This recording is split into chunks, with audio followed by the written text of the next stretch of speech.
Murder! Murder! Murder! Most foul. Welcome to Most Foul TV. This is Most Foul TV with your host, Dante Penny.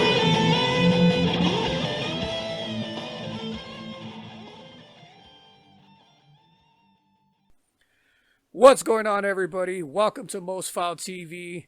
I am your host, Dante Pena, and this is a very awesome edition of Most Foul Chief because we have a very special guest with us today. He is one of the biggest Chiefs fans on the internet, the man that coined the phrase Legion of Zoom, all the way from the other side of the world, ladies and gentlemen, the Brit Chief. What's going on, brother?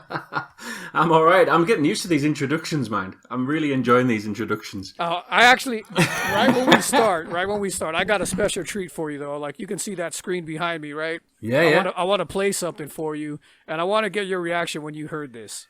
Go on, then. Oh, little bastard. I thought it saved it for me.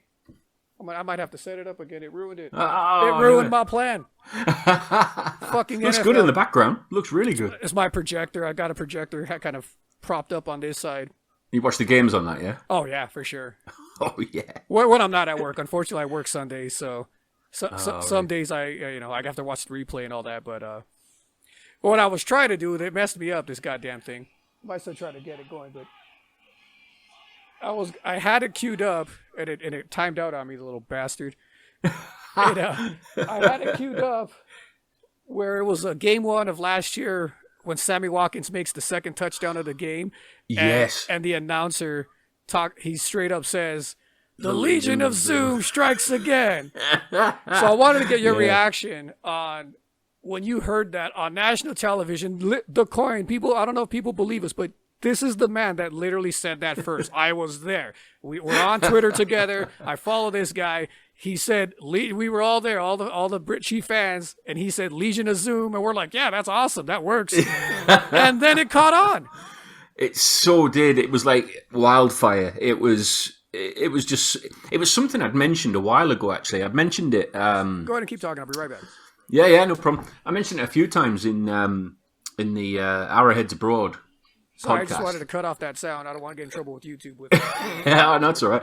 Yeah, I'd mentioned it in the Arrowheads Abroad podcast a few times, and the co-hosts that were with me, Tom Childs and Dave Barnett, never really kind of just ran with it. They never kind of twigged on it that I was saying this Legion of Zoom thing. And I tweeted it out. It must have been years ago now, or at least a year ago or something, before the actual season started, and it just seemed to, I don't know how it came about, it just seemed to just either get retweeted or it was used again by, I think, Tom Childs, who now works for Arrowhead Pride. And he used it in an article that he was putting together. And suddenly it just went off. It just went on and on and on. And I mean, some people loved it, some people hated it. I remember. There was so many haters were like, "Oh, that's because that's Seattle's blah blah." I'm like, yeah, that's what makes it even better. It's like, fuck you, Seattle. That's what it was. It was because it was a play on words for the Legion of Boom. Exactly. Plus. And how the Seattle Seahawks, we just wanted to get one back like over on the Seahawks as well. Well, what I loved about it was like their whole thing with the noise volume. Remember the trying to take the record of the volume of the crowd and all that, and we're the loudest stadium. It's like, really, seriously. Seattle who? Yeah, exactly. So that's why I liked it, because it was another shot at like, see, y'all trying to take the noise record, and you can't mess with Arrowhead. Come on. And so it was great. I loved it. We'll take the name as well. We'll put a little bit of a tweak in there and just change it. Exactly. Yeah. But I do remember, because I think it was the first season that Mahomes, I don't know if, because you did use it the first season Mahomes was the quarterback, right? Like when he started. And I think it just took off more once they added McCole Hardman, and then people really started to pay attention to it. But what was that like? What was your reaction when you heard it for the first time on national television? My Twitter went mad. The Twitter profile I've got on there at the minute, it just went crazy. I mean, yourself, you were like, there's been a Legion of Zoom sighting, you know. Yeah. And everybody else who really liked it were were made up for me, really, which was brilliant because it felt as though we were sharing something. Oh yeah. It was massive. It was such a big moment that we thought, you know what, it might actually stick. This, it might be something that we might actually see the Chiefs roll on and hopefully, take this Legion of Zoom to the Super Bowl. That was the plan all along, really, because when it first started rolling, I thought, you know what, I really hope it gets in the history books as, the Legion of Zoom at some point during the Super Bowl. I hope that's mentioned. Oh, and it was. Oh, yeah, exactly. I was like, congratulations, man, because you are literally going to go down in Chiefs Kingdom history. Like, you're the man that coined that phrase, and it's been said all over the NFL. They say it on Good Morning Football. They said it during the Super Bowl. Like, it's crazy. People made T-shirts about it. So, I mean, it's crazy. I haven't bought that, the documentary, the one they come out with every year where they follow the Super Bowl team. I got to pick it up. I haven't ordered it yet, but I got to pick it up. And I'm sure it's in there, too. I'm sure it's all over that. So that's just crazy. That was amazing. I hope it is in that because I'm trying to do something in the man cave at the minute, trying to get something where I've got a little plaque thing with Legion of Zoom on it, and I'm trying to get a couple of autographs of the players that are part of Legion of Zoom, and just put it as a bit of a display, just as a reminder for me, really. It was part of this amazing run that the Chiefs did. You definitely should. You deserve that, man. I mean, come on. So I'm not getting any royalties for it. I might as well. Exactly. You might have some kind of memorabilia for it. So I'd like to say that I'm drinking beer, but I'm not. It's just soda. I'm drinking a cup of tea. That's very British, isn't it? Right. Yeah, I'm not a big tea fan. I don't know. Nah, Americans aren't. They're not really into. Nah, Americans. I don't know about Canadians. I'm not sure. I'll ask a couple of my Canadian buddies. My buddy, shout out to my buddy PJ who's lives over there in Toronto. I'll ask him, like, what's up with the tea over there? So let's go to the beginning for people who don't know you or don't know about your channel and all that. Just tell everybody how you became, like, I know how you became a Chiefs fan, but just let everybody know how that came about. And I mean, again, this man literally from the UK all the way in the other side. I mean, granted, I'm from LA, not in Kansas City, but let the world know, how did you find the Chiefs? So you could say we're complete opposite sides of Kansas City, really. Oh yeah, for sure. Yeah. How it all came about was just by accident, purely by accident. I mean, I'd watched Super Bowls in the past, and I was really intrigued with the whole spectacle of the Super Bowl. It was always like a World Cup final. We're into our soccer over here, and the big thing for us would be a World Cup final or a Champions League final. And so I always used to watch the Super Bowl. And I always thought, how do these teams get to the Super Bowl? I mean, surely it's just, these random teams don't just get picked out of a hat. Surely something happens, So I'd watched a few Super Bowls, and I think the one that I watched entirely through was, I think it was 2010 when the Saints won it. Oh, yeah. And it was, I was actually caught up in the whole story behind it because obviously it was Hurricane Katrina. Yeah. You knew they were going to win. Like, you just knew, like, that year. You just knew. It was the fairy tale story, and it was kind of something that stuck in my mind. And I actually promised myself during that game that I would support the team that won the Super Bowl. I know it sounds a bit like glory hunting, doesn't it? Bandwagon type of thing. Yeah, bandwagon. Whatever you want to call it. Well, not to cut your thought off there, but I've talked to people about that because especially with the Chiefs winning, and I don't think it's necessarily bandwagon stuff, but there's a reason that those teams make it, and there's certain magic that you see when you see this excellence, on the field. And it makes you like, wow, that team is awesome. Wow, I want to root for those. That's crazy. So I think there's part of that for some people. For sure there's bandwagon jumpers, but I also think when you see the greatness of Mahomes doing, Wasp, a throw like that, you're like, yeah, that's the team I want to root for. Like, it's just, there's greatness, there's greatness to it. Well, this is it. I mean, people have got a great choice now. If they ever wanted to get into the NFL, if you watch Mahomes, you're gonna be a Chiefs fan. That's nailed on now. But yeah, so I'd watched this Super Bowl, and I said I was going to be a Saints fan, and I thought I don't really feel a connection to the team. I don't know why. I just didn't bother watching them or anything like that, and I never really, I never bought any merchandise or anything. I just really wasn't into it.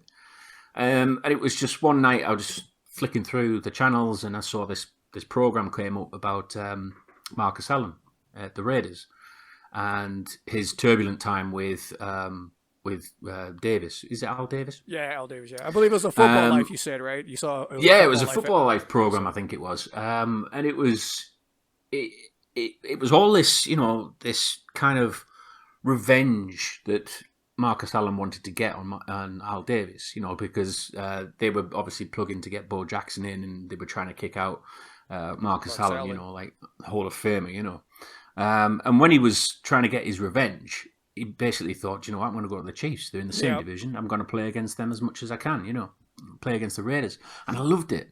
I absolutely loved it because I love a good revenge movie. I'm big on the John Wick films, revenge is the big thing, Great movies. Yeah. So I watched that, and I think I watched something else. I can't remember what it was now. And then I think later on there was a Derek Thomas documentary as well. Yeah, another good one. And that was it. I was hooked. I was just absolutely hooked. I mean, it was just the fans were the outpouring of emotion. It was like losing a family member. It was such a horrible time. And then you start looking at the whole history of the Chiefs, and you start looking at all the great players that used to play beforehand. And it just kind of got under my skin. It got into my blood, and that was it. I just couldn't let it go, and I just had to keep watching the games. I mean, my first season was a 2-14 season. Oh yeah. And I was like, it can't get any worse. Right? Great time to become a Chiefs fan. So for those out there that are like, oh, you're a new Chiefs fan, you're not a real Chiefs fan. You just joined. The man joined on a 2-14 season. What are you talking about? If he was going to jump ship, he would have did it then. Okay. I should have done it. Wait, do you know what? I was thinking then, I thought, I need to ditch this team. I really do. But no, like I said, it was just already in my blood. It was already under my skin, and I just couldn't let it go. And I just thought, I'm just going to have to keep watching them. It can't get any better than, it can't get any worse than 2-14. It can only get better from there. So, yeah. And it just seemed to get... Well, as soon as we got Alex Smith, that was it. It seemed as though, things were getting steady again, and everything was going up. We got Andy Reid in, and it was just great. It was just brilliant time. And I probably caught it at the right time as well. Oh, for sure. I mean, you suffered through one of the worst times through that 2-14. Yeah. And there've been plenty over the years. I know, funny thing. Kyle Orton. Way. Oh, Jesus. No. Oh, I got better. Thigpen. Oh, are you kidding me? Come on, Brody Croyle. Oh, Jesus Christ! I'm just so glad I don't have to look back at those videos and think, God, that was a really bad time, because I wasn't a Chiefs fan then. I don't think. It was like, I mean, that span I'm all right with that. Before Reed came in and Alex Smith and the new version of what we are now. I mean, it was so bad. 4 years of just horrible quarterback after quarterback. Come on, man. Now, we had some great years with Trent Green, obviously the Joe Montana years. Mm-hmm. Now, the funny thing, because you talked about how you had promised to be a Saints fan, and you were kind of like the whole bandwagon, maybe that might be a bandwagon thing, or glory hopping, you said. Now, the same thing could be said for me back in the day, how eventually I became a Chiefs fan, because that's kind of what I did as a kid. I saw Joe Montana, who was already on the Super Bowl team, who was already a winner, but it wasn't that. I mean, back when I was 8 years old, I didn't even know what the hell a Super Bowl was. All I saw was this crazy play on the field. Like my dad and my family watching football, I kind of walk in like, what's going on? You're 8 years old. And you see that? Yeah, you see the score. It's 28-7, and that team's losing. And then you start to see this dude come back. Now it's 13-28, and then it's 17-28, and then it's 21. Whoa, wait, he's coming back. He's going to win? How is that possible? I thought the game was over. So as a kid, you're watching this amazing player and this amazing team. So you just naturally root for them. And then obviously I was a Joe Montana fan.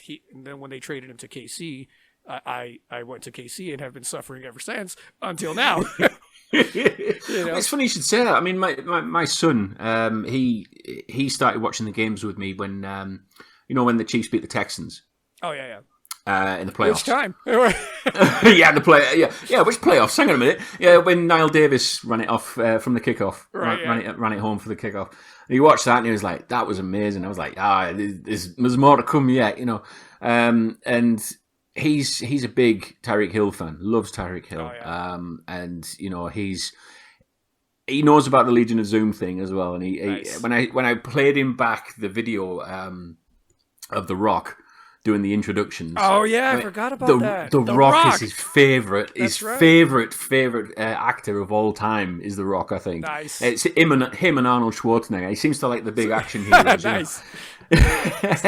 And when he heard the Rock had said Legion of him, his face was a picture, and I'll never forget his face. That's awesome. Yeah, it was brilliant. So it's similar to what your kind of story is, where it was, he wandered in and he was going, "Who's that? What's this? What are you watching this for?" And all of a sudden, it's molded him into a Chiefs fan. It's great. It's brilliant. And that's what I tell people. Why, like I said in my last video, I talked about how I look at Patrick Mahomes as a next Joe Montana. And a lot of people kind of argue against that, and it's not based on now. His stats are probably going to be better than Montana's just because of the style of football now and all that. But yeah, it's for that reason. I literally, because the way Joe Montana played, that magic, that it's never over, the comeback kid and all that. And now you see it with Mahomes. Like, if Mahomes on the field, doesn't matter what the score is. Yeah, this team's still in it. And so for a young kid to see that on and see this never die attitude, don't ever give up, keep pushing, and then you see it in real life. It's a big thing. It's life lessons, man, and it's amazing to see a guy like Mahomes doing it now. And then you just shared that story with your son, and that is exactly. I think there's a lot of kids out there that are kind of the same thing. They're sitting there with their dads, and they're like, hell, their dad might be rooting for another team, and they see Mahomes, and they're like, I want to root for that guy. How great! Yeah, that's it. I hope that's it. I seriously hope this is happening somewhere out there. There's a Raider fan, a dad, and then they're playing the Chiefs, and his son is like, I want to root for Mahomes. I like that guy. Yeah, exactly. But I mean, the key thing for my son is the speed, is the whole speed of the offense. It's we've never seen Tyreek Hill. It's when he saw Jet run a few touchdowns in last year, he was like, "Who's that guy? He's just as quick," And I think he's thinking that the Chiefs have got some kind of clone machine. Right. They're really bringing out these players. Get another fast one out there. Get another fast one. Oh, they do. It's Brett. His name is Brett Veach. Brett Veach. But you're right. It's exciting time, and we've got the new darling of the NFL right now with Mahomes, and it's not just Mahomes. It's the amount of stars that we've got on this team now. It's just littered with stars. But it's also, have you noticed as well? There's a lot of people were saying originally these stars were nobodies really originally, weren't they? Yep. And then all of a sudden, as soon as Alex Smith had a great season. Yeah. With them in, was it 2017? 17, yeah, that was the final year. He had a great season with them, and even then, people were still saying that Hill's just a punt returner. Kelsey's is in Gronk's shadow, all that kind of thing. And then as soon as Mahomes is doing the same thing, or even better. Now, apparently, these players are world beaters. These players are they're better than anything you could think of now, and that's the only reason to Mahomes' success. Exactly, that's the one I love. That's the one I love. Yeah. Well, Mahomes, it's the weapons and all that. And again, I love Alex Smith. I had that jersey back there. I'm actually wearing JC today, and we'll get into Jamal Charles in a second. Oh, yes. That jersey back there is a Alex Smith jersey, right? And I loved Alex Smith. I love what he did with us and with the team, but he had pretty much the same weapons. The only weapon he didn't have was McCole Hardman. But he had Sammy Watkins. He had Travis Kelce. He had Tyreek Hill. He had a D-Rob, right? Yeah. Chris Jones was there, right? Now, the defense sucked, but it also sucked with Mahomes. So for that first year. So for people to say that to me, it's like, what are you talking about? Alex Smith, as much as I love him, as great as a player as he was, couldn't get us past that hump. Now, I think a lot of that, though, does have to do with the defense. He wasn't at the level to fight against that defense. But again, neither was Mahomes. Even Mahomes couldn't do it because that defense just absolutely killed us last year, And then, well, it did in 2018. It killed us really in the AFC Championship game. That was the thing. And so the argument of it's only the weapons, when Alex Smith had it, he couldn't get us over the hump. And then the first year Mahomes comes, he almost gets us to the Super Bowl, but being 31st ranked defense, that's a lot to deal with. And then they retool the defense. We're not even the number one defense. We're not at that point. We weren't even top 10. I think we finished the season around 13th overall. And guess what? And I had said it at the end of last year. All we need is a middle of the road defense, and Mahomes will do the rest. That offense will do the rest. And they did. But how many times were we saying that on Twitter when we were saying all we want is just a middle of the road defense, and people are going, no, we want the best defense. And I said, no, you're missing the point here. We're not saying that that's what we want. Yeah, clearly we want the best defense around. Yeah, but we only just need to have a middle of the road. Yeah, that's the only thing we need. It's just the minimum, the bare minimum we need is a middle of the road defense, and we were right. Absolutely. If we were 15 and above in defensive rankings, we were going to go and win the Super Bowl, and we were proven right for that. Absolutely, yeah. Because I'm pretty sure the last stat I looked at was I think they were 13th as of like week 12, and they shot from like 25th all the way to like by the end of the season, by the end of the Super Bowl, it was like 13th overall in defense. And so I'm excited for this season because that unit's coming back. They added some really good pieces with the rookies. Gay Jr. Yeah. He looks like a ball hawk. Willie Gay, yeah. Willie Gay Jr. Really And I saw. I want to talk about him a little bit. And the off the field issues. Did you look into that? It's so dumb. I'm like, I don't care. Yeah. Oh, he punched his quarterback. His quarterback was probably an asshole. So what? It happened in practice. Like, how many players get to a fight in practice? Who knows what the guy said? So I don't care. And then he had some academic issues. He got busted for cheating because he had his tutor doing his homework. So did like 20 other players that got suspended for that same thing. So again, I don't care. It's not like he spousal abuse or child endangerment or armed robbery. Armed robbery. Like, it's not that bad. So No. Brett Veach stole one, man. He absolutely stole one again. And the fact that they're comparing him to a Derek Johnson, I'll take it all day. All day. Oh, definitely. I mean, yeah. I mean, he's definitely one of the most exciting ones to look at. I mean, yeah, we're obviously really happy that we've got Clyde Edwards-Helaire. I'm so excited about that one. So I am as well. I can't wait to excited. see what he does in this because I looked at him and I thought, because I never really watched college. I only watched the highlights, obviously, when we select the player. And I thought, do you know what? He's got something, and I like to try and compare them with players either we've had in the past or somebody else in the league. And the person that really sprang to mind was Kareem Hunt. He looks like a Kareem Hunt style player. What I said. A powerful running back, but also a really good receiving threat. I mean, now we've got 4-5 set offense now. We've got so many weapons now that Mahomes can use. Exactly. That he's got this kind of this. I want to say utility belt or like a Swiss Army knife. Where we've got this running back now that can catch it and you can run with it. And I mean, that's just going to be so potent, that offense with that kind of guy. I'm predicting it now, like you said, Kareem Hunt, because I thought the same thing. And when Kareem Hunt was on the team and that offense was firing on all cylinders, I mean, they were virtually unstoppable. That's when they were putting up consistently averaging 37 points a game, 40 points, 45, like what? And then all of a sudden Kareem gets kicked off the team. And now there's a bit of a slowdown. There's a bit of sometimes things ain't clicking. The team's a little bit off because they can't have a reliable run game, or at least I don't want to say not a dominant run game. Because I love Damian Williams. I mean, he was phenomenal in the playoffs, phenomenal in the postseason, but they're not consistent and they're not dominant. That run game doesn't scare anybody. They will burn you on occasion. Like, there's going to be a couple of plays. You keep letting them get away with gaps. Yeah, he's going to burn you. But dominant, scary, the way Kareem Hunt was, the way Jamal Charles was, the way Priest Holmes was, we don't have that anymore. And now with Clyde Edwards-Helaire, I think we're going to get back to that. And then what do? How are teams defending them?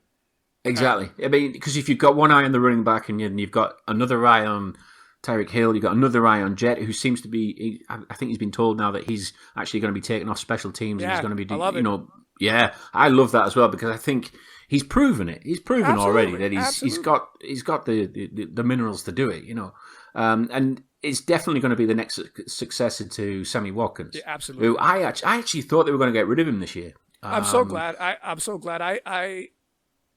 I don't want to say predicted, but I guess it was wishful thinking at the beginning when at the end of the season when people were talking, because there were certain interviews that he did and he said he wanted to be a Chief, and I'm like, he might take a pay cut. I think he wants another ring with Mahomes. He might take a pay cut to stick around, and that's exactly what he did. And I'm like, hell yes. I love Sammy Watkins. That dude is the man, because he's like, screw it. I made my money.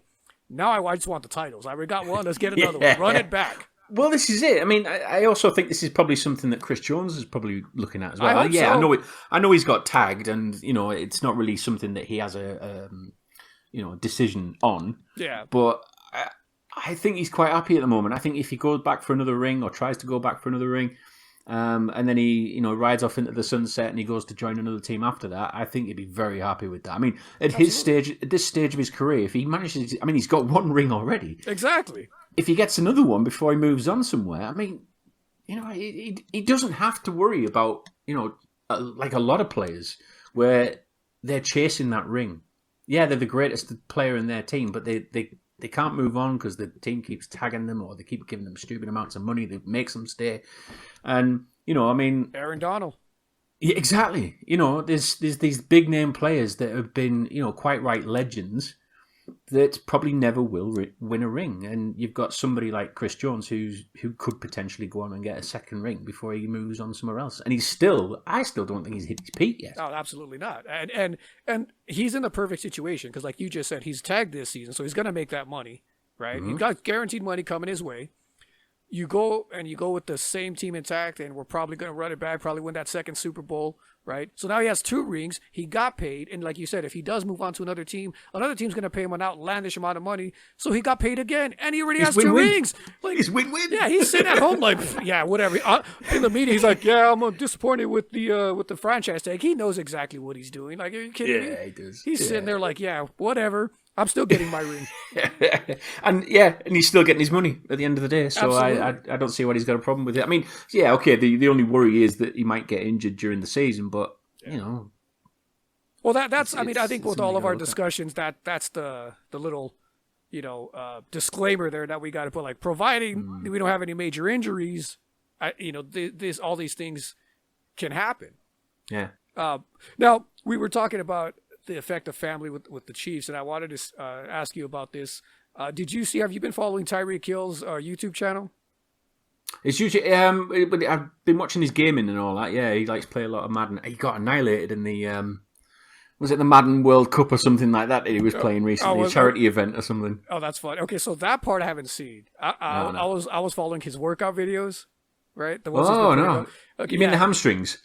He's doing the hamstrings, doing some crazy stuff, but crazy stuff, isn't he? The thing that I really loved, and I wanted to touch on this, because we talked about family, we talked about how the Chiefs, what do they love to say? We hear it all the time in the huddles, where they're like, "Fam on 3, 1, 2, 3, fam!" Right? Yeah. So there's a video, one of his workout videos. He's working out with, I don't know what, I don't know if it was Chad Henning that's throwing to him, but he's working out with another receiver, right, on the Chiefs, and it's not Sammy Watkins, it's not McCole Hardman, it's not even D-Rob. You know who it is?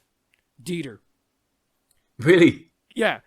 So he's working with Dieter, and I looked at that, and he's giving him pointers, and they're working out, and he's like, showing him what he does. Like, he's like, when they do make a cut, and he's like, well, this is what I do. He's like, don't do this. Like, don't accept. He's like, this is how I do it. And when have you ever seen that? When have you seen Antonio Brown or D-Hop or any of these top tier? Tyreek Hill is arguably the best wide receiver in the league right now, right? He has great hands. He's shown his route running, and obviously no one can take his speed. So you got one of the top guys, one of the elite wide receivers working with like the number 7 wide receiver on our roster. Teaching him everything he knows. Yeah. When have you seen that? You don't see that with any other team. And I looked at that like, this is why they say family on 3, because for them, they believe it. Yeah. But it's also as well, I mean, the defensive guys that came in, Frank Clark clearly went all in on the family thing. Yeah. And same with, Tyrann Mathieu. They all came in and they all bought into this family feel. And you hear a lot of fan bases saying, "Oh, we're family. We've got a family." I mean, I'm probably biased here, but right. we might be biased, but it doesn't. It's not like the Chiefs family. It's not like it. There's nothing like it that I can.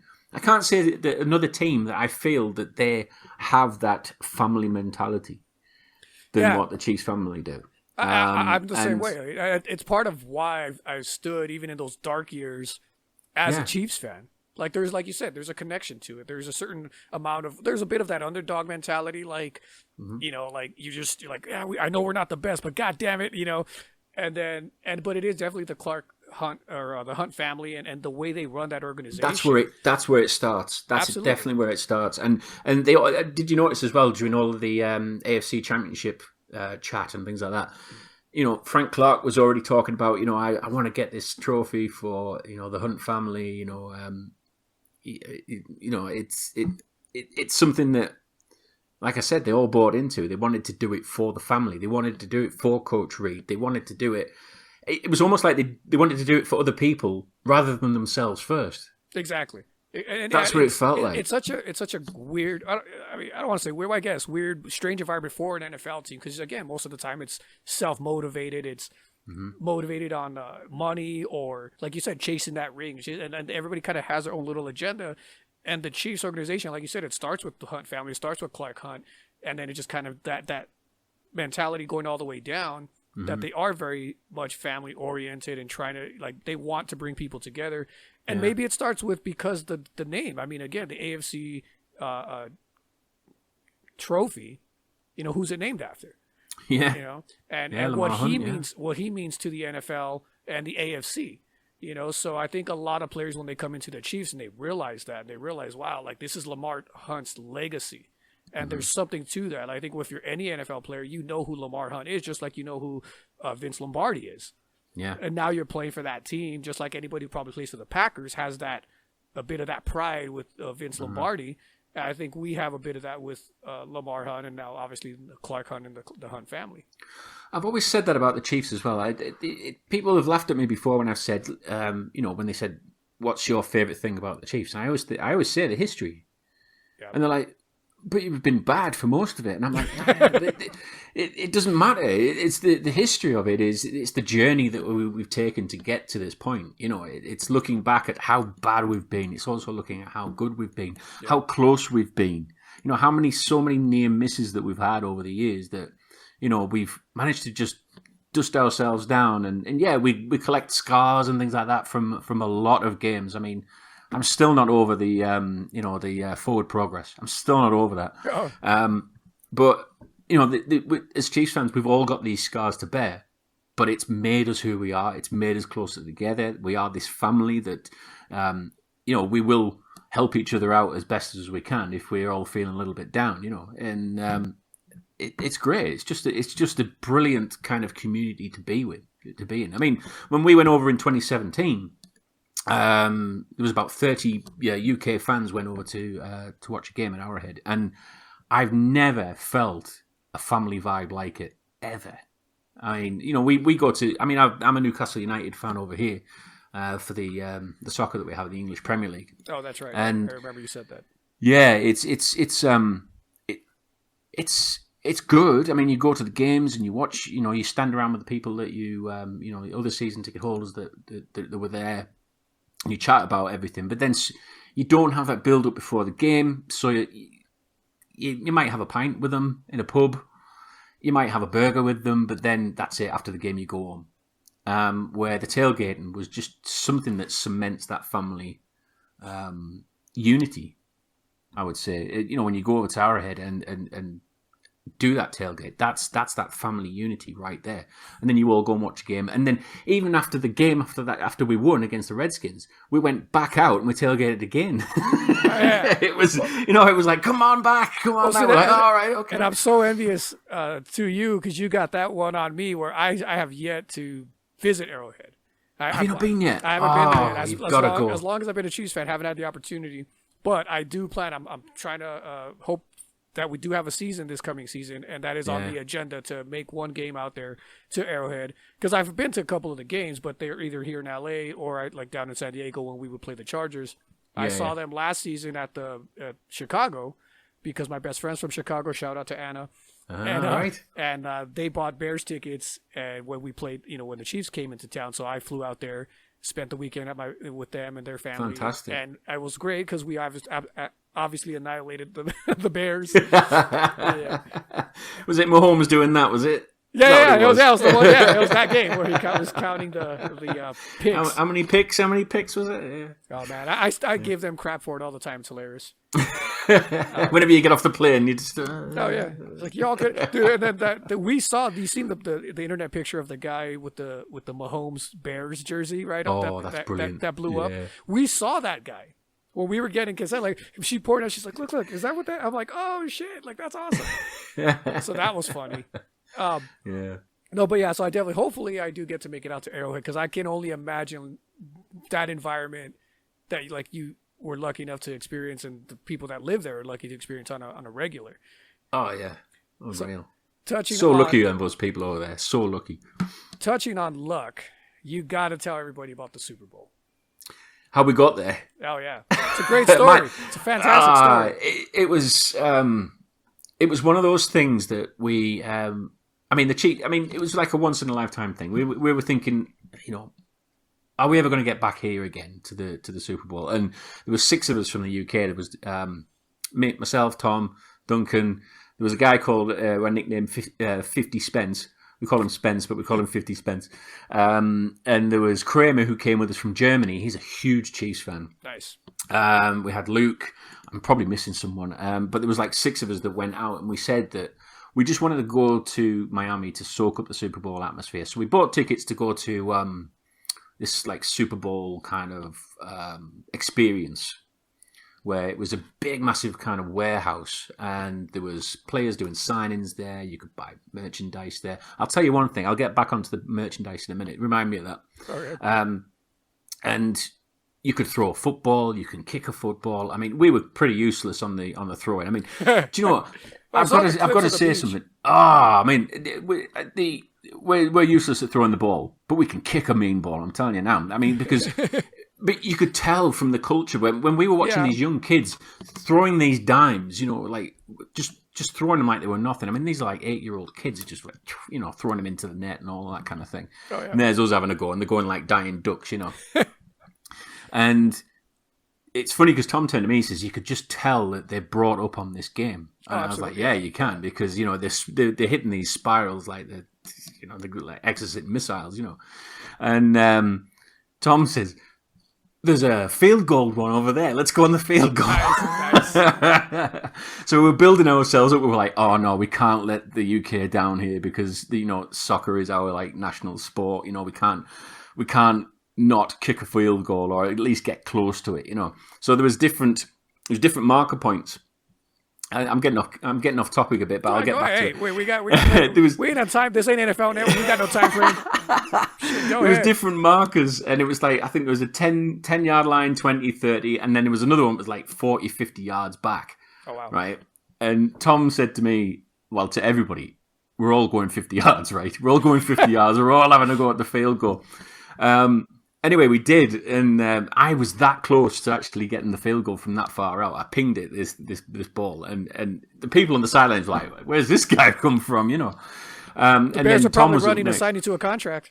Yeah, exactly. I know. So I thought I missed out on a contract there. But anyway, Tom steps up, and he just, without any effort, just pings this perfect ball right through the uprights, with space to spare as well, and we just went absolutely mental when it went through. We were running around, we were sliding our knees, jumping together, and all that. So, like the Chargers when they finally won that one game from exactly, yeah. we were lifting Lombardis, we were doing everything, So that was our moment. We were showing the Americans how to kick a ball, basically, but they were showing us definitely how to throw one. It was really good. But anyway, this experience there was really good, and we had a brilliant time, and. We came out of that whole experience, and there was 3 of us walking back, and I saw a tweet had actually come up, and it'd been sent to Tom at Arrowheads Abroad, and it said it was from the radio station network. I think it was 810 Sports. I think it was. Oh yeah. Over in Kansas City, and it said check your messages. I was like, check your messages, and I remember. We'd actually entered a competition about 2 weeks prior to it to try and win Super Bowl tickets. And it said, it was in relation to Coca-Cola, and tell us who you would take to the Super Bowl if you won tickets, and what is your favourite Coke product.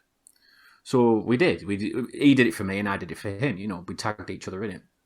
But we were quite fortunate as well that there was a lot of people who said, well, we're not going to the Super Bowl, but I would actually like Tom or Brad to to win tickets if I didn't win them. So it wasn't just like two people, entering this competition. It was quite a few people that follow us or know us over in Kansas City. Chiefs Kingdom, man. Yeah, the kingdom really came together, and this is what I'm talking about, the family, this whole family feel, Exactly. And people always putting other people first as well. And I'm welling up here. And so anyway, I got back to the hotel, and Tom was there, and he says, we're going to the Super Bowl, mate. I was like, shut up. He's like, we're going to the Super Bowl. He says, we've just won tickets. He says, it wasn't actually us that won the tickets. It was a fellow Chiefs fan who won the tickets and he said, look, I want to let Tom and Brad go because I did it for them, basically. And I'm already in Kansas City anyway, so I'm not going to be able to get to Miami. And that's how we won the Super Bowl tickets. It was unreal. It's a fantastic story for those of you who want to get it even more in detail and kind of see a little visual idea of that. Go to the Brit Chief's channel, his YouTube channel. He has a couple of videos on it. It's just fantastic, but it's exactly what we're talking about when we say that the Chiefs Kingdom and the Chiefs organization, family, and all that. Like that, I remember when you posted that stuff, and I'm like, fuck yeah, that is the Chiefs Kingdom. Okay, it is. Yeah, that's what we're about, man. Yeah. Like no matter what, like we can't go. You know what? Let's send the Brit Chief and let's send Tom from. Tom Childs, right? So Tom Childs. Tom Childs, yeah, he's at Arrowhead Pride now. He's doing a good job over there. He's doing. He pulls together the articles literally while you guys are sleeping because we're on a different time zone. Yeah. He pulls together all the articles of that day, and then when all you guys wake up, you've got all of the information there for you ready. Oh yeah. As early as I think he puts it all together at, I think it's your time about 4:00 a.m. Oh wow. So it's good for you guys when you wake up and you've got all the information there ready for you because he's pulled it all together. So that's what he's doing over there at the moment. He's loving it. He's really loving it, and he had a great time. But yeah, to win something like that was phenomenal. It was so great. Like to me, it was one of those things where when I saw it, I was like, that is fucking perfect. If anybody was going to win it, like it had to be the Brit Chief. To share that with us, to be able to talk about it, like who better than a representative of the kingdom? Like that was just awesome. And I remember I was like, dude, that's fucking great. It was brilliant. Like we were saying, it was just a fairy tale. And I mean, from the whole Legion of Zoom thing right at the beginning of the season, right the way through to watching the Patriots fluff the lines against the Miami Dolphins. And then seeing these amazing comebacks coming back, like how many times did we see the Chiefs coming back from literally from the death, to come back and win these games? And even when we were actually at the game, and the game wasn't going in our way. I mean, a lot of people will understand that it really wasn't going our way. But there was a few 49ers fans sat in front of us, and before the game they were lovely. The old guy that was there, he's like, "Oh man, where are you from?" That kind of thing. We're like, "Oh, we're from the UK." He's like, "Oh, welcome to the country," that kind of. So he was really nice, really friendly. As soon as the game started, that was it. He was turning around. He was giving it all that, He was giving it all, mouth and stuff. And it was getting a bit on our nerves a little bit, really, because when they were scoring touchdowns, this other guy who sat next to him turned around and he was like high-fiving people. And then he'd go to us and he'd go, sorry, that kind of thing. What a bastard. And I thought, I really hope I get a chance to do that back to him, Absolutely. And there was, right before, I think it was a few plays before the Wasp happened. And I turned around to Tom and I said, we're not out of this. And he actually looked at me and he says, no, we're not. We've seen this before. This has been the fairy tale thing that's been happening. We can't lose this game. We're indestructible. We can't lose. And it was always that belief. And the Chiefs fans around us were all thinking the same thing. We cannot lose this game. It's our destiny, let's say, to win this game because of everything that we've gone through this season. And when Wasp happened, I leant forward to the 49ers fan and I went, that's the turning point right there. Yeah. Obviously not knowing what that play was at the time. I was like, that's the turning point right there. And he was like, yeah, whatever. He was waving me off. It's one play. Yeah, and it clearly was. I think he was thinking that this British guy doesn't know what he's talking about here. Because, but Tom even said to me, he says, that was definitely the turning point. We've seen this before. That was the spark that Mahomes brings and make sure that, this team's going to just get us over the line, no problem. And sure enough, it happened. And when Williams ran in the last touchdown, I did the high five to the other guy in front. I was like, oh, look at that. I forgot. Sorry. Oh, sorry about that. So, there's some great memories of that. And a brilliant time I had by all with it, really. But going back to sorry, I'm taking over your show here, mate. You should tell me to shut up. No, you're the guest, man. That's exactly what we're here for, man. You wanted to talk about the merchandise. You wanted to say something about the merchandise. That's what I was getting on to now. Yeah, the merchandise. When we went to that Super Bowl experience, there was no Chiefs jerseys. Oh, wow. None. What? Not one. What? Because we all wanted one with the Super Bowl logo on it. Yeah. I mean, regardless of whether we were going to win that or not, the Chiefs fans were buying them by the truckload. Absolutely, and obviously, when we got there, they would totally run out. I mean, even if we'd lost that, I think we'd all still wear it with pride, Yeah. But there was loads of 49ers jerseys everywhere. I mean, there was the white version, there was the red version, all that kind of thing. So we couldn't get anything, and we were a bit gutted, really, because we really wanted one. I've been fighting the cause basically to try and get Nike to make some more, because at the minute you can't get one for love nor money. I think I've managed to get one on the US eBay. Oh yeah, which cost me a pretty penny. So to this day you still don't have one? Because I still don't have one, even to this day, and I've been going on about it for. We've got NFL Europe over here. Yeah. And they've said, no, it looks as though they're not going to make any. I said, you're crazy. There's all these Chiefs fans who don't have one. Exactly. Who want to wear it with pride. You basically, you'd be printing money. Exactly, yeah. You'd be printing money. What the fuck are you? What are you doing? And in case you don't notice, the show's called Most Foul Chief. And so, I cuss a lot, so. All right, no, that's fine. No, I'm all right. Yeah, that's fine. I've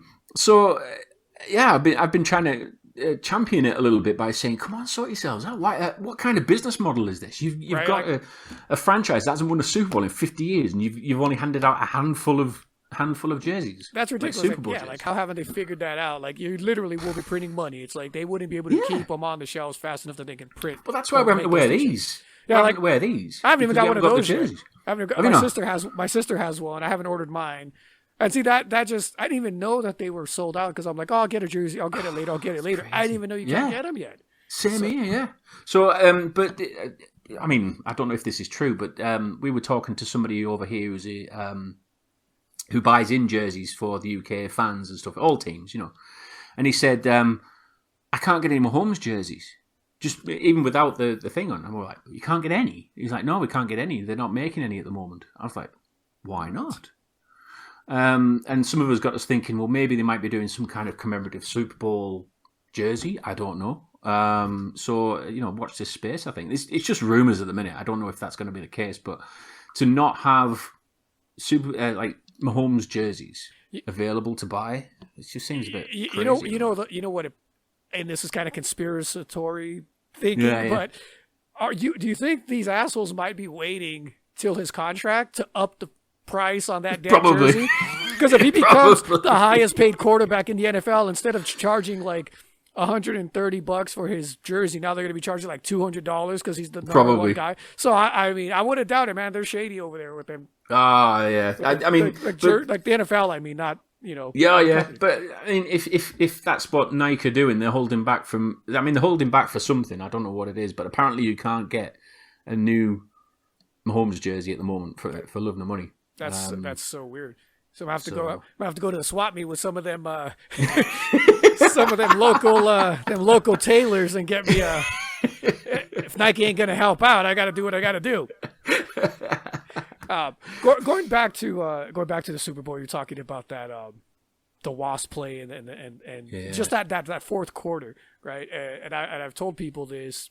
And for those watching or that's going to see this, if you don't believe me, you can go to my Facebook and see how you can confirm what I'm saying.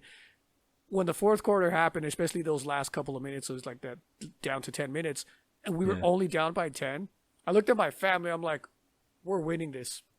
We got this. Everybody's been saying that. I was waiting. I was like, because when he threw that second interception, when Mahomes threw that second interception, like, God damn it. I'm like, all right, shake it off. I'm like, as long as the Niners don't score again, And if we go into the fourth quarter with only 10 points down, they're done. Yeah. They're absolutely done. The Niners, I mean, not the Chiefs. Yeah. Because I knew there's no way in hell that the Niners are going to be able to hold the Chiefs with only 10 points. You're not going to hold Mahomes with only 10 points. You're stupid if you think you've got 10 minutes left and that kid's not going to score more than 10 points. Yeah. So once that happened, I'm like, we got this. They can't score, and they're only up by 10. We put up, 27 points on the Raiders in one quarter? Right? Exactly, yeah. I'm like, you're not going to be able to suppress this. You all haven't been paying attention if that's what you thought. So I knew I was feeling good, and then Wasp happened, and you're like, here we go. Same thing. Like you said, that was Blake. Here we go. And it's funny because I have a lot of friends on Facebook who are other NFL fans, especially like Raider fans, Bronco fans, like, a bunch of I don't think any of my friends outside, like besides, I mean, obviously my family, none of my friends are Chiefs fans. Yeah. Any of my friends that are football fans, none of them are Chiefs fans other than me. They all cheer for other teams.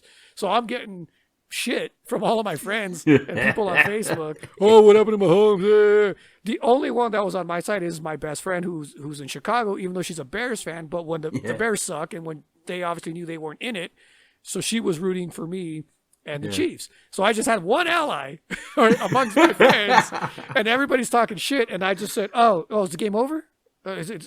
Did it hit 0? Is Mahomes still on the field? I could have sworn he's still playing. Just wait. Just hang out. Just keep watching. And I kept putting, keep watching. Yeah. And then that started to unfold because the way it did. Because you'd seen it before. You'd seen it all before. That was the thing. Yeah. And I think what it is, a lot of these people who are haters and fans of other teams, they obviously don't watch Chiefs football. Mm-hmm. So they don't really know. They didn't understand the second quarter in the Raiders game. They didn't understand, like, how we've swept the division, almost for the last 3-4 years in a row, and then obviously the playoffs and all the games of the comebacks in the playoffs. It's like we've seen this movie before. Just relax, we got this. Yeah. And then when he went out and did what he did, it's like it was insane. It was absolutely. And it was funny. I actually started celebrating because my dad hates it when I celebrate before the games. It's like the game at home. Like, the game's fucking over. Okay, it's over. It's over. So when they intercepted.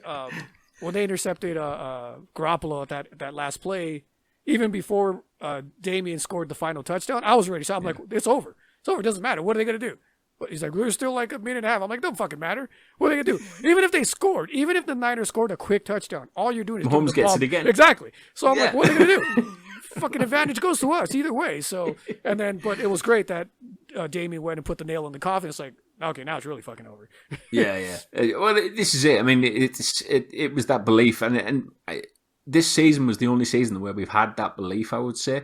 Where before we had that bit of a jitter before when it was the AFC Championship against the Patriots, which that hurt. I mean, that really hurt. It was on our home turf, and it was against Brady as well, which, a lot of people hate him. But, I mean, a lot of people hate him because I suppose a lot of it is a sign of respect for the guy because he's managed to do what a lot of people have thought is impossible. But I think in the cheating. And the cheating. Yeah, there's that as well, yeah. It's not impossible to cheat, is it? I honestly think there'd be less haters if there wasn't all that controversy, if you knew that they actually didn't cheat. But then when you get all these accolades calling yourself the greatest of all time and the greatest dynasty, but you motherfuckers cheated twice. Yeah. That's not an illusion. It's not an argument. Like, 3 with an asterisk. Yeah, 3. Right? Yeah. So I think because before I used to respect the Patriots because of their dominance. I was like, I used to get on people who used to hate on them. I'm like, you can't hate on them. They're the best. They're the best in the league. Like, it's not their fault they always win. And then the scandals started to come out. Then I'm like, oh, fuck these guys. Yeah. Like, they deserve whatever that comes their way, Anyway, but this season felt different, and it felt as though this never say die attitude was the key for it. And like you said before, it was always the team dialed in, but also the defense dialed in. Yeah. When the defense had to make plays, they didn't go, oh shit, we've got to make a play here. It was like, this is us. This is us now. Come on, this is us. This is what we want. I mean, you saw Tyrann Mathieu, didn't you, walking him and down going, I like this. I like this. That's what he was saying. I like this. This is what I like. This is what I wanted. He wanted the game to rest on the defense's shoulders a lot. Yeah. And I loved when he got mad. I loved when he got pissed off at his it. guys and he's yelling at him on the bench like, "Do your damn job. What are you doing out here?" Yeah. That was like, I'm like, here we go. The leader of the defense stepping up, or one of them, which is what we didn't have the season before. And I love Justin Houston and I love Tamba and Eric Berry, but unfortunately they were not the same players they used to be, and especially Eric Berry with his injury couldn't. You know, I could understand him not having that leadership attitude when you know you're not 100%. What are you going to say to guys that are out there playing every game, 16 games from the year, and you've only been there a couple? Like, how can you legitimately, with all of that same passion that we saw Tyrann Mathieu, how can you go to one of your guys that's not doing their job? Do your job, do your job. It's like, motherfucker, you haven't been here in 16 games. like, what are you talking about? Who are you? Yeah. Who are you? Oh, you're still playing for us? So I understand it. And I love Eric Berry. He's one of my favorite players. Yeah. But I could understand them not having that fire, being at the end of their careers, and just, you know, so we definitely needed that new influx of attitude, of players, of aggression again, and the leadership. And now we have it. Chris Jones, Frank Clark, Tyrann Mathieu. Well, I mean, the whole Frank Clark thing, I mean, he was getting a lot of grief at the beginning of the season. You know, he wasn't getting the sacks that everybody was expecting. You know, they were saying, why have we moved on from D Ford? Yeah. And it was a turbulent time. But again, it was that never say die attitude. I think he was thinking, look, I'm not telling you guys I'm playing with an injury, but I've been playing with an injury. Right, exactly. But I'm just gonna go out there, and I'm okay. I'm gonna go out there and I'm gonna show you what I've got. And he came out of his shell an awful lot. And I think Tyrann Mathieu also brought that out of him. Yeah. And I think he even said in an interview recently that Andy Reid also had a chat with him. Just said, look, you know, get it all out, get vocal, get, you know, if you've got something to say it. You know, that's what we've got to say here. You know, we've got to do that. Again, the family mentality is, if you've got something on your chest, get it off the chest and talk to everybody about it. And even on the sideline in the Super Bowl, he actually said as well, didn't he? He turned to everybody and actually spoke to them quietly and just basically said, look, this is what we do. We're crap for 3 quarters, but we come round in one of those quarters and we absolutely dominate. We totally blitz them out of water. Let's just do it again. And it was that togetherness that got us through it, I think. There's that famous clip that they show all the time where he's sitting on the bench and he's like, I smell blood in the water. Blood in the water, and I'm like, here we go. And it's like he's still dialed into it, and it was that belief that seemed to even echo around the fans as well, all the way over wherever you were. You know, you didn't have to be in the stadium to feel it. You could feel there was something about to happen, and when that wasp happened, that was. I mean, the crowd went nuts when that happened. And I think everybody thought then, and it was funny as well because the Niners fans went very quiet after that. When you think about it, I mean, that wasn't actually a touchdown play. That wasn't a touchdown play. That was a play that was like, oh shit. Yeah, exactly. that was what it was. And how can you not? Like, I think you see something like that, you're like, we had the perfect defense. They were defended. How the hell did they do that? And that's when they knew it doesn't matter. We could be lined up in the perfect defense and we're still going to get scored on. They're still going to make plays on us. How do you stop this team? And then obviously they couldn't, and we got what we wanted. But well, it's funny because there was people saying that why did they get away from their play action offense? Because it was working. I mean, the first quarter they were totally annihilating us, and I was thinking, my God, if they keep this up throughout the game, we're done. We're completely blown out of the water here. But their play action, that was the key leading into this game, you know, seeing the 49ers, how well their play action plays. I mean, the amount of movement they've got on there, and the blocking as well. I mean, that front line was devastating, and the Chiefs defense couldn't get to them at that point, but they were starting to work it out. And that's why they started moving away from it. And you could tell, I mean, it was only, a few plays at a time, but the Chiefs were starting to work out, hang on a minute, we know where this is going now. So they had to change it to more of a passing attack. Yeah, I mean, I heard it all off season. Even one of my buddies who's a Niners fan. Oh, you guys got lucky, and Shanahan went away. And I was like, bro, were you watching the same game? Working it out. Yeah, it's like it's called adjustments. And when you watch that game, there, like you said, it was small, subtle plays here and there, but there was a reason they had to go away from it, because then the Chiefs started to realize, or started to learn and adjust, or started to stop those runs, and started to stop the play action, and they knew they were so afraid the Niners offense were so afraid of making a turnover, of throwing an interception or fumble, because we cannot give the Chiefs extra chances. So they had to pull back. They're like, we cannot keep doing this, because if we get a quick 3 and out, or if we make a bad play or bad pass and they intercept it, we're giving the ball right back to Mahomes. We need to avoid that. So they tried to get away from it, and then it still didn't matter. Again, but that's football. Those adjustments. When a team is dominating you in the first half and they're doing it a certain way, a good team, a championship team, will look at what's going on and be like, okay, how do we fix this? Where do we got to plug the holes? And then they start to chip away at it. And then guess what? The tide turns, and you got a guy like Mahomes, you got a guy like Tyreek Hill, Travis Kelce. It's only a matter of time.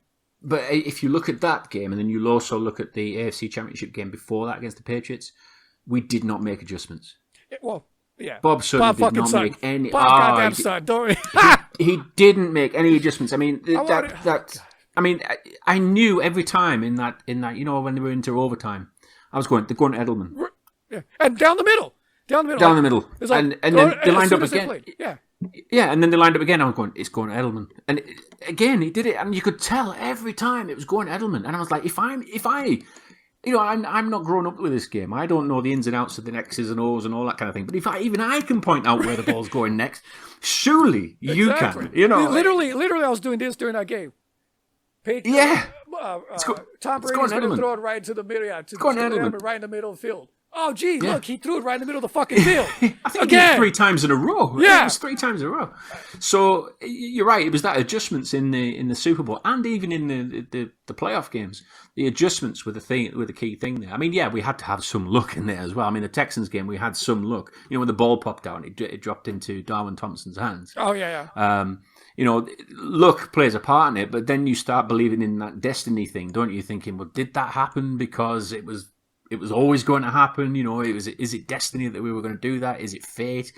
Is the fairy tale real? And I do believe it was a fairy tale run. Absolutely. I'm glad you brought up the word destiny, because I was going to say that earlier when we were talking about the history of the Chiefs and what we ultimately have now. And I do believe, if you believe in destiny, if you believe in fate and those kinds of things, it's almost like an organization like the Chiefs had to suffer through shit for so long. Yeah. And what is the grand prize that the silver light at the end of the tunnel is we get the generational talent. We get the best player in football probably for the next 10 to 15 years, depending on his health and all that. But we've suffered for so long, but not only do we have a Super Bowl champion and a Super Bowl team, but we have the guy that's going to be the face of the NFL for the next 10 to 15 years. One of the greatest players that's going to go down in the NFL is, again, providing injury and all that and a long, healthy career. How can you not believe in things like that, when you see that kind of outcome? Yeah, but not just that as well. I mean, look at all the numbers. 50 years, exactly. 100 years of the NFL, exactly. 222 wins for Andy Reid on the 2nd of February. Oh, yeah. That's right. Yeah, 20. That one I didn't know. That's 2nd of February, 20. That's amazing. That one I did not know. That's crazy. It was. He was going in, and if he won it, it was his 222nd win, and it was on the 2nd of February, 20. 222.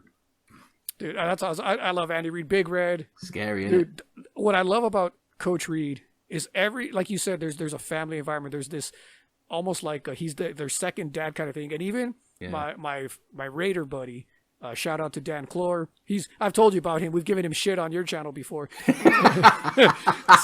But even he knows, he's like, there'll be conversation where he's like, God damn it. He's like, your players will run through a wall for Andy Reid, won't they? I'm like, they absolutely would. They absolutely would. And there's not a lot of players throughout the NFL that they love their head coach that much. And look at Kelce. Do. Oh, yeah. Kelce was all like, this is all you, big guy. This is all you, Kelce was more made up for Andy Reid winning a Super Bowl than he was him actually winning the Super Bowl. I don't think Kelce realised that he'd actually done it for himself as well. Right. A lot of those players, like a lot of those players, I think have it. They're like, maybe next year's Super Bowl will be for them. They're going to do it for themselves. They did it for Clark. They did it for Andy Reid. Now you guys get one for yourselves. Yeah, exactly. Yeah. The third one you can get it for your girlfriends and your wives. How about that? Just keep it going. Let's keep it running. Yeah, the other thing I'm really excited and looking forward to as well is it's keeping me up all night listening, like thinking about this. But it's what's the rings going to look like? Oh yeah, What, yeah. it's you know, you see all these. I mean, I saw the Eagles ring, and I was like, oh man, that's a really nice ring, you know. and then you see the Patriots getting one, and you're like, oh, that's really nice as well, you know. And then we look back at I mean, yeah, we've got to be proud of obviously our past and everything, but you know, the Super Bowl IV ring, it's not bling enough, is it? Right, I mean, right. It's I'm nice. sure. I'm sure they're going to remedy it. I'm sure for the highest paid quarterback in the NFL and the face of the franchise and the NFL for that matter, I'm sure they're going to bling it up. They haven't shown it yet. For sure. That's another thing. They haven't shown it. No. That's another thing I think about, like that when you don't realize, like it doesn't kick in that they won the Super Bowl, like, you know, a lot of times. And then you realize all the little things that have to happen, like the first game of the season where they unveil the banner, and you're like, oh yeah, we get to look forward to that. I forgot about it. Like, because you've ignored it every fucking season because there's some other goddamn team that wins it, you know, usually the Patriots. And so you never care. Like, I don't fucking care. Fuck you, like, stupid ass team. And then this season, we're like, yeah, and it gets to happen to us. Well, the thing that I really enjoyed about the Patriots banner ceremony was we kicked their ass afterwards. Oh yeah, that's true. That is true. That was brilliant. I love that. But yeah, I suppose they got their own back on us after that. But yeah, that watching Mark Wahlberg doing that build up of, you know, the greatest team in history, and the Chiefs just roll them over, you know. Oh yeah, great time. I love that.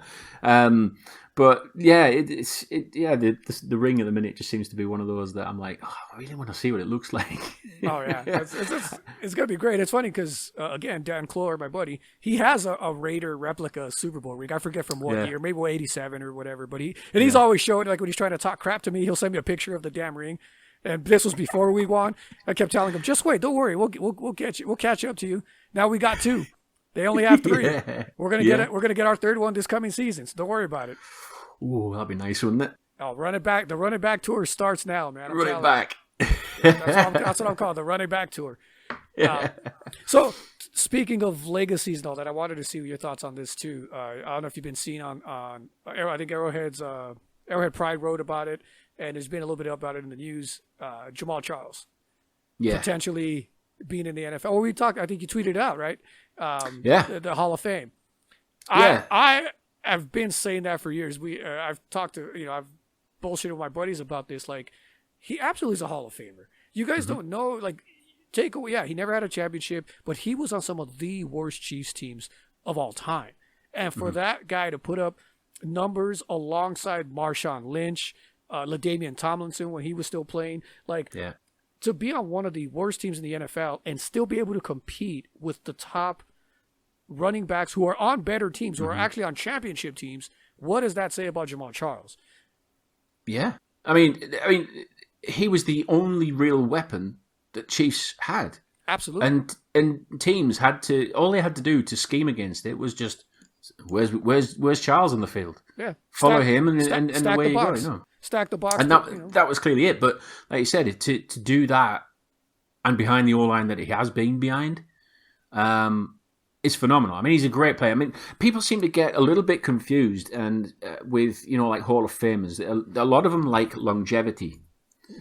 They like Jamal Charles is still my most favourite Chief of all time. I mean, we've got Mahomes now, we've got Hill now, we've got Kelsey, but still Jamal Charles is the favourite Chief of all time for me.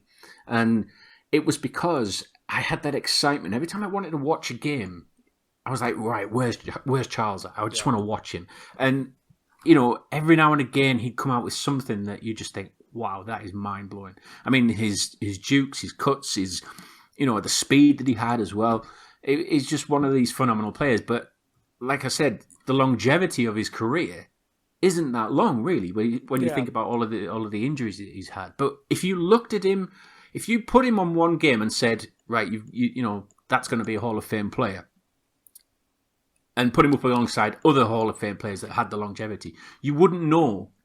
You wouldn't say that one of those wouldn't get in the Hall of Fame. You wouldn't say that Charles wouldn't get in the Hall of Fame. Looking at him playing, exactly, he looked like a Hall of Fame player. Absolutely. And his yards per carry was it's the best ever. Yeah, that's the other thing too. Like, I think, what is it, like 6.7 or something like that? It's some crazy something like that. Crazy number. And so what that translates to is, like, that means that every time this guy has the ball, he's already cut the yard and a half to the first down. You got to like he just needs the ball, and now you're like second and short or third and short. Like it's you would be in less situations with like third and long if Jamal Charles was on the field, because he touches the ball, and almost every time he's already got you 7 yards. 8 yards, 6 yards, like, so you only need 4 more to get that first down. Like, that was such a huge advantage when he was playing on the teams. But again, like you said, he was on such shitty teams with such really bad offensive line, and there was no other weapon. We didn't really have receivers, and I love Dwayne Bowe, but there wasn't really top of the line receivers. Nobody ever confused Dwayne Bowe for a Julio Jones or Megatron. So I mean, we had Kelsey late in the years of Jamal Charles, but that was real late in Jamal Charles' career. And then, so what else help did he have? And then he was injured, wasn't he? Yeah, then he was injured. He was injured against the Bears, wasn't he? Yeah, so I mean, he didn't have a lot of time, even with Kelsey, if at all. It's been so well. I don't know if he actually did play with Kelsey or not. Like when he was healthy. But so yeah, I'm all with it, man. I think he definitely deserves to be in the Hall of Fame. Well, there's actually, believe it or not, there's people out there that actually believe that Philip Rivers is Hall of Fame caliber. That's such horseshit. Such horseshit. Where's that come from? Yeah. It must be his mum. That must be his mum.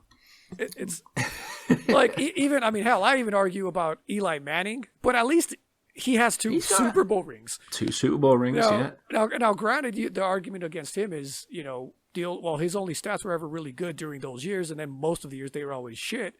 But again, he has 2 Super Bowl rings, so it's like, well, at least he won the big one a couple of times. And he stopped the Patriots doing a perfect season. Yeah, so I mean, I could see that as a little more of a legitimate argument over Philip Rivers. Are you kidding me? I don't know where that came from. I mean, he's never won his division since I don't even know when the start is.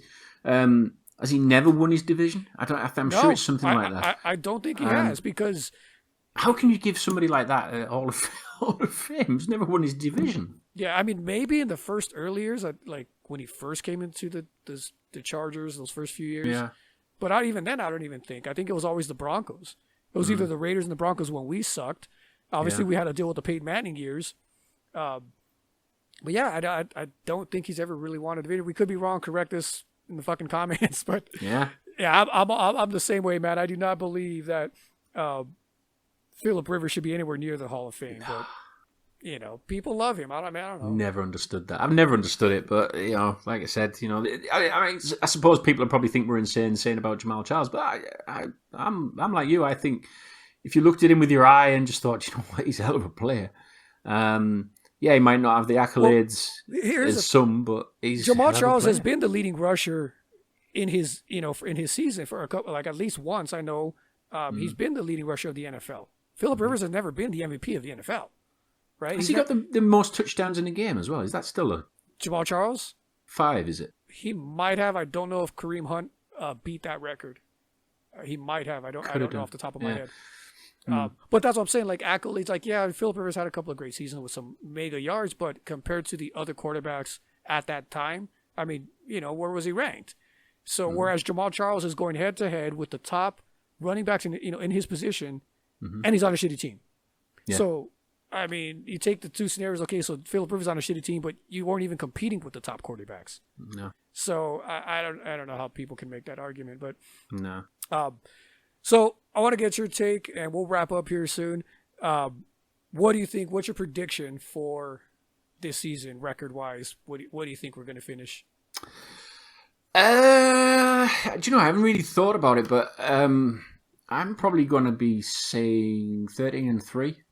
13-3. I don't know where the losses are going to come actually, because I don't think the Bucs are going to be what people think they're going to be. No, didn't you hear? They're the greatest offensive unit in the NFL. Oh yeah, apparently the greatest offensive unit. I mean, forget about the team that just won a Super Bowl just now with the greatest offense ever. But yeah, I mean the Bucs thing. I mean, I can kind of understand it. You've got this legendary player in Tom Brady who is the master of slants, checkdowns, all that kind of thing. And he's getting players that really want to come and play for the Bucs, and I'm still a believer in the fact that it was all Belichick. I really do. I believe it was all Belichick because, look at the times when Brady wasn't playing and they were fine with, Brissett. Matt Castle. And Belichick can win with those guys, Brady was just there at the right time, So I can see the Chiefs beating the Bucs. I'm trying to think who would be the team that would give us a real difficult chance. Maybe the Raiders. I mean, the Raiders are looking different this year, and I can kind of understand the excitement around them over what everyone seems to think about the Chargers, because the Raiders, they drafted quite well. I think they brought in some speed. They brought in speed, but I think their first pick was okay, but I think I thought it was a mistake for them to go like back-to-back wide receivers. It's like that to me was a waste because they got so many other needs. Like they didn't go offensive line. Like they didn't go get the highest ranked offensive lineman at that at that point in the draft. But they're going for that. Oh, yeah. They're going for the similar Chiefs look. They're going for a shootout basically. Yeah, that's what they're looking forward to. They're trying to keep up for sure. They're trying to keep up. Yeah. But it's great having wide receivers, but you got to have that quarterback to back it up. Exactly. You still got broken down. What do I call it? You still got car wreck. Come on. You could have all the goddamn weapons you want. Well, you could have Tyreek Hill for a day, and car wreck will not put up the same numbers that Mahomes can. Okay. No, he won't. I mean, I actually thought the Raiders were actually going to get a quarterback this year. I thought so too. I thought that was going to be the key for them. They were going to get a quarterback because I thought when they brought in Mariota, I thought that's like insurance. That if they don't get the quarterback they want, at least they've got Mariota and they can get rid of Carl for probably draft picks. That's what I thought the strategy was going to be, and I completely missed that they were actually going to be thinking, you know what, we're going to be sticking with Derek Carr, and we're going to be getting 2 wide receivers. So I can understand the Raiders are looking, looking at this season as we've got a similar kind of Chiefs team. I can kind of understand it, but. They've not been anywhere near as really. I mean, yeah, they had a good time when they were 10-0 up and they were thinking that they were going to beat the Chiefs because they were holding us back, and then obviously we all know what happened then. But yeah, I think the Raiders are going to be an interesting watch. The Broncos look quite decent.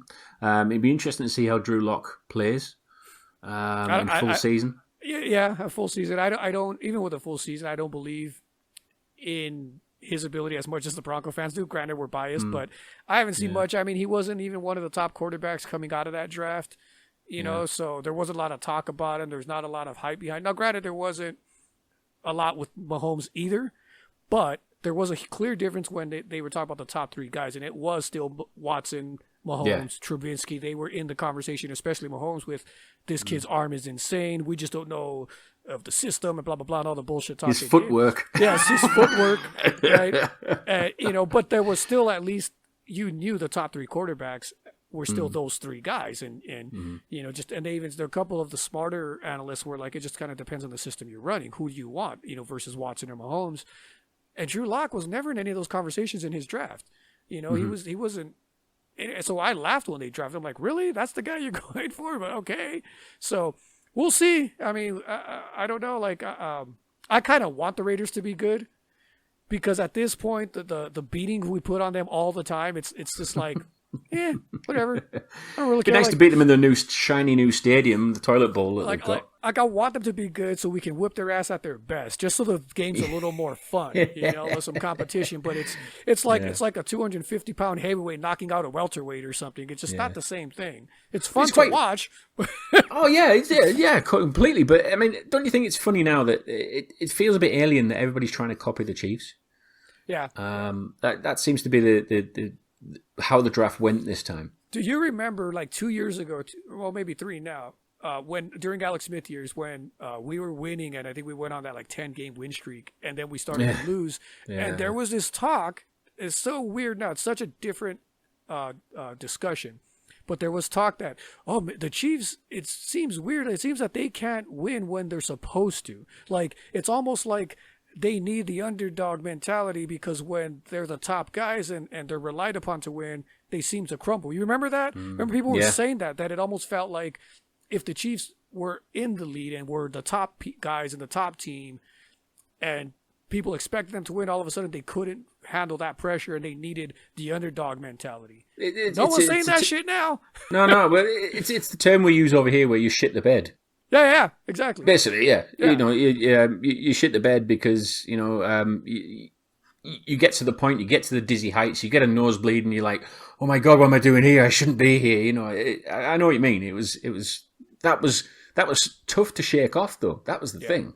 Well, and again, I think we had good teams. It's just, to me, I've been saying it for years, it was Bob Sutton. To me, it was always, for the last 6 seasons, it was Bob Sutton.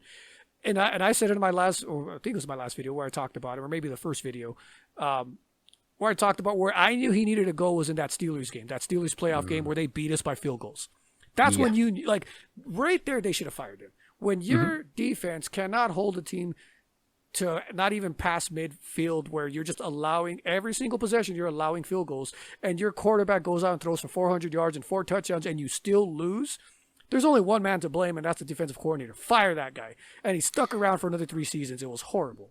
Reed was loyal to a fault there. That was the problem. Yeah. And you can understand it. Again, it's that family thing. You don't want to kick out a family member and all that kind of stuff. But, you know, there was a point, I think that was taken. I think after the AFC Championship game, I'll say it now, and probably Patriots fans will probably crucify me for it, but it was humiliating. Oh, yeah.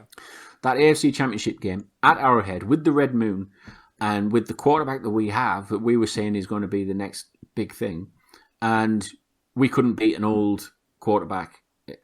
Who he outplayed. Completely When you look outplayed. at the stats, it's not even close. Exactly. But when you look at how it ended, I mean, that, like I said, that overtime was a gimme. That was an absolute gimme to win that game. Me and you could have played that fucking drive with the Patriots and won that fucking game. Exactly. But we were saying what we went back to before, the adjustments weren't there. And Bob Sutton just seemed to it was like a rabbit in the headlights. He just didn't know what the hell to do. Yeah, it was so weird. And I think at that point, the Hunt family just went, you know what? We know what the problem is. Andy, we're taking it out of your hands. We're going to get rid of this guy. And I'm sure that's how it all played out. I don't know if that's for sure that's how it played out, but I'm certain that Clark Hunt just went, thanks, Bob, but off you go. Yeah, I mean, it's like, we gave you 5 chances. Come on. Exactly. I mean, how much more? And especially with knowing who they have at quarterback, like knowing they have this franchise guy, like they're like, yeah, we got to get him help. We got to get him help. Yeah. And that wasn't it. But now, and I again, maybe it was further, like you said, we keep talking about destiny, and maybe that's what it was. Maybe it should have went down. It couldn't have went down any better than that. Like that first year, you see the potential, you see what Mahomes and that offense can do and that team can be, but they just didn't make it. Just by they just missed it. So come year 2, they come out, whole new defense, like the hair is on fire, and they just have this dog mentality, this tunnel vision, and they knew they had to get it, and we got it. Think about it. If we did get rid of Bob Sutton at the Steelers game, we probably would have had 3 Super Bowls now.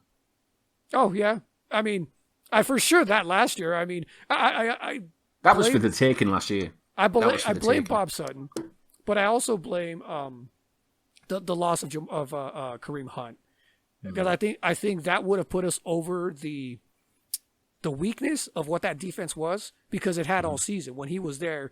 I think if Kareem Hunt was also in that game, even with Bob Sutton's deficiencies, we would have been up so much it wouldn't have mattered. Like we could that offense struggled throughout with the loss, because I mean I think it was only like about 2 weeks. Yeah. Up to that point that we had, like, they had to try to adjust the offense now without Kareem Hunt. So I think that had a lot to do with it. But I mean, at the end of the day, Bob Sutton for 4 seasons prior to that was, like you said, shitting the bed. So there's a very good argument that could be made that we could have won Super Bowls with Alex Smith if Bob Sutton was not there. So yeah, man, I'm in agreement with that. My prediction, I actually was kind of with you. I thought we'd go 13-3. I thought some of the losses would be. I thought the Ravens would. The Ravens look really good. Only because not that I don't think we'd beat them, but I think they'd be so motivated to beat us, and it's week 2, and you know the Chiefs. We kind of take our time when we're getting warmed up. Reed likes to kind of see what teams are doing, how the NFL's working. Yeah. So I think they'd put take their foot off the gas a bit, and then it'd be a close game. We'd probably lose it by a point or so, maybe a field goal, and Lamar Jackson would get his first win against Mahomes. So I thought I had that one. I figured maybe against like the Saints, or just some trap game, some random ass trap game. And then I figured the end of the season game, like a week 17, because we'd already be in the playoffs, they wouldn't give a shit, and they just sit all of their starters, and we'd probably lose that game. That's what I originally thought. And then I started to kind of look at things and certain things, and I thought about it, and I was like, you know what? I'm saying it. I said it last week in my video. Undefeated season. I'm predicting that. I'm predicting it for a couple of reasons, but the main reason is Mahomes. Like we talked about their mentality and how they look at stuff. And that first year, historic year for him, MVP, 50 touchdowns. We all know the story, right? And he was like wanting to prove a point that not only did he belong in the NFL, but he's the best. Goes out and proves that. Misses the Super Bowl. He that hurt him. That gutted him. He's like, we're going back. I'm winning this for Reed. I'm winning this for the Hunt family. He goes out and does that. Does it for everybody else. I think he's coming back this season. They have that same mentality. They want to win it again. The run it back tour begins. But I also think a player like Mahomes, in the back of his mind, is like, what else can I do that's going to be history? Yeah. Undefeated season with the Super Bowl. I think he might not ever say it. He might not. And again, this is just me. This is my opinion. This is me observing. It has nothing to do with me seeing some shit or somebody said something. This is just what I observe. I think in the back of his mind, he's like, we can get an undefeated season and win a Super Bowl. And he has that kind of mentality and that ability to be that laser focused to get it done. So I don't think like in a game like the Ravens that would be close, that would kick in the back of his mind. Fuck that, we're not losing this. And he goes out and wins it. I'll run with that, right? And what I'll also say is that this is probably another thing that tags on to that destiny thing, like you were saying. Yeah. The fairy tale story, because what's the common denominator here that we're looking at? We're looking at the Miami Dolphins got the Chiefs, basically the 2 seed, didn't he? Yep, that was great. Yeah, so that put to bed the Patriots. Then we played against further on in the obviously in the playoffs. We played against the former Dolphins quarterback Ryan Tannehill. Yep. We went to the Super Bowl in Miami. Yeah. This season, if what you're predicting is true, the last undefeated team in the NFL was the Miami Dolphins. That's right. Yeah. All roads lead to Miami. We love Miami. I know. So when they go undefeated and they win the Super Bowl again this year during the Run It Back tour, thank you once again, Miami. Exactly. And Miami, it'd be the passing of the torch because was it the 72 team, the Dolphins? I think it might have been. That did the undefeated season with all that jazz. Oh, probably. And they still get together to this day. The players apparently they get together and they have a meal and stuff. When the last team's been defeated in the season and they know that there's nobody else is going to get an undefeated, they all get together, have a drink, have a meal, and all that kind of thing. I think Don Shula was going to that as well. Oh wow, that's awesome. God rest his soul, kind of thing. But it does. It makes sense, man. Like it makes sense that you could be right. I think you could be right. What else can this kid do? Like what else would be, like you said, that destiny, that historic thing? Like, imagine in 10 years from now, they're talking about this legendary player, this Hall of Fame player who came out of this, air raid, run and gun system in college that nobody expected, and he comes out and takes the NFL by storm, and then year after year, shattering records, just doing things that nobody's ever heard of. And again, you've seen it all week long, people talking about Michael Jordan, and because of the new documentary. Yeah.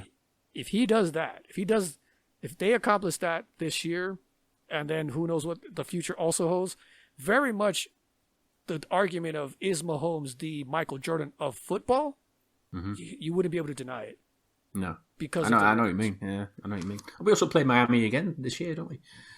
Oh, say that again, I'm sorry? We play Miami again this year as well, don't we? I'm sure we do. Oh, yeah. Yeah, we do. At Miami, so we go back to the scene of the crime. I'm mad that we don't get to play the Packers, though, in the regular season. Yeah. I wanted to see Aaron Rodgers versus Mahomes. That was going to be cool. Yeah, because we were robbed of that before, weren't we? Yeah, exactly. Yeah, we were robbed of that. We do get the Drew Brees, and that's going to be a hell of a game, and providing everyone's healthy. That'll be fun. Yeah, that would be fun. But no, I'm with you on that. I think the Miami kind of destiny train kind of thing is is very strong with that. And you know what? It could happen. It could happen. I mean, anything's possible with this team. And plus, when we think about it, the defense last year was still getting to know each other early on in the season. So that I think it was Shaggy Shane over on the other YouTube channel. Shout out to Shaggy Shane. Shout out to Shaggy Shane. He's a legend. That guy, he really is. Love his show. He actually said the first 6 games he thought the Chiefs were going to lose because the defense needed to just work out its identity, and you can kind of see where he was coming from because the defense didn't have an identity in those first 6-7 games, maybe. Yeah. But then it suddenly clicked, and that was it. It was undefeatable after that, unbeatable. So we're probably now looking at this team and we've got it all connected together again. We've still got the same players. It could well be one of those undefeated seasons. I mean, and that's another reason too. Like that why I kind of believe because of the defense. I think we will be a top 5 defense this season because they've had the longevity now. Like they had a whole season. They're healthy. They understand the system. Boost of a Super Bowl win. Yeah. And now you got these young, other talented, hungry players that are coming in. That they got the new Derek Johnson player coming in. You adding another ball hawk corner. So I definitely believe we'll be a top 5. So imagine a top 5 defense with the offense. We won the Super Bowl with the 13th ranked defense. What is that top 5 defense going to do, man? And we've got a shiny new running back. And a shiny new running back. That's been already compared to, according to analysts, Priest Holmes. That's really? Yeah, Priest Holmes is the talk, and Darren Sproles. Those are the 2 comparisons that they call Clyde Edwards-Helaire. Who I'm if totally. He's another Priest Holmes, I'll be really happy. That's exactly what I said. I'm like, I'll take that all day, and I'm totally taking the nickname that Good Morning Football gave him in the Clydesdale. So I love that. I think that's the Clydesdale. The Clydesdale. He's not very fast, powerful, unstoppable. I love it. That was Kyle Brandt said that on one of the episodes like a week ago. I was like, dude, that's awesome. He's already getting in on the nicknames now. Is that what it is? Yeah. He ran with the Legion of Zoom. Yeah. So he created this one. He created a Clydesdale. So I hope it catches on because that's. Yeah, I even said it. I'm like, that's not mine. That's all fucking Good Morning Football. But I'd like it. So, thank you, man. Thank you for doing this. This has been. I really enjoyed it, man. It's been brilliant. It's been really fun. Good. We can talk Chiefs all day, man. But we're going to let the people go here. We're going to wrap up. Thank you again, the Brit Chief. Let everybody know where they can find you. Yeah, I mean, I'm on Twitter. It's at Brit Chief UK. If you don't already follow me on there, I've got 2 YouTube channels. The main one is just the Brit Chief, and I've also got the Brit Chief XC as well, which I used to do some hype videos and all that kind of thing. But yeah, a lot of it was getting copyright striked and all that kind of thing because I use a lot of different music and stuff. So yeah, the Brit Chief XC is just another channel that I've got, but the main one is the Brit Chief on YouTube. So yeah, check it out. Why not? Yeah, follow him. He has great videos, so entertaining. Thank you, guys. This has been another episode of Most Foul Chief. Follow me, subscribe, comment, all that stuff. Hit the like button. Thank you, guys. Thank you, Brit Chief. We love you. Go Chiefs Kingdom. See you guys next week. Go Chiefs.